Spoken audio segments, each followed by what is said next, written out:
How do I stop my bass drum and hi-hat pedals creeping? Is your bass drum or hi-hat pedal constantly creeping away during your performance? In this video, I'll share a tried and true method to keep your pedals rock solid, no matter how hard you play. Stick around to learn a practical solution that works for any drummer.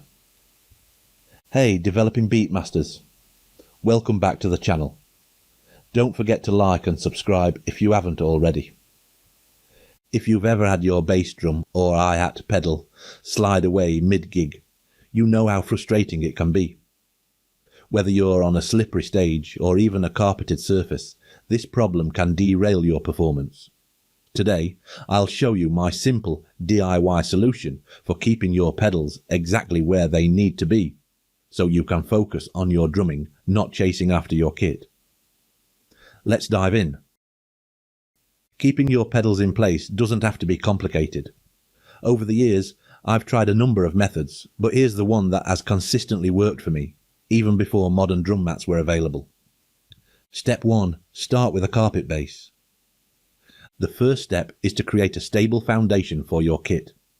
Visit a carpet store and pick up an odd-sized piece of carpet, ideally in a dark colour to hide dirt and wear. Make sure it's big enough to fit your entire kit. Step 2. Add wooden lats for stability. To prevent your bass drum and hi-hat pedals from creeping, you'll need a few wooden lats. Here's how to set them up. Cut a 2x4 piece of wood for the front of your bass drum, about 18 inches long. Cut an 18-inch piece for the hi-hat tripod legs. Optionally, cut a couple more pieces to stabilise your cymbal stands or drum stool. Step 3. Secure the lats to the carpet.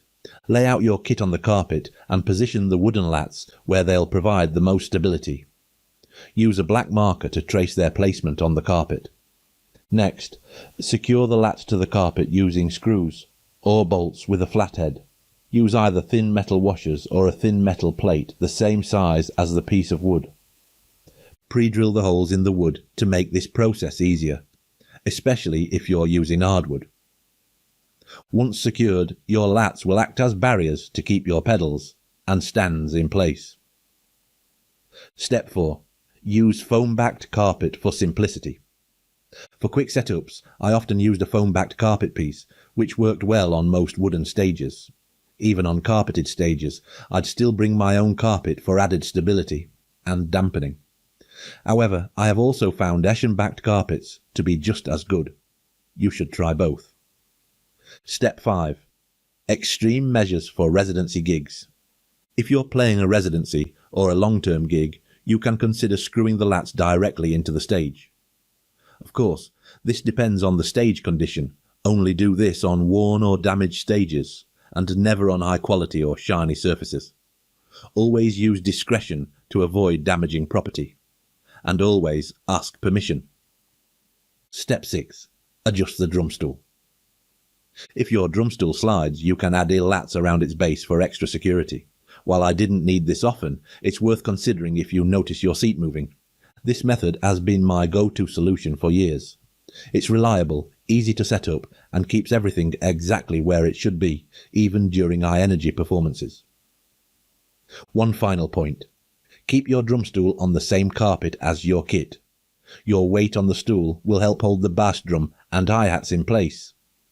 Although I never used it, you could also place a 2x1 piece of wood around the edge of the carpet to form a square edge, to stop any creasing or folding of the carpet. That's it. My way out, yet foolproof method for stopping bass drum and hi-hat pedal creep.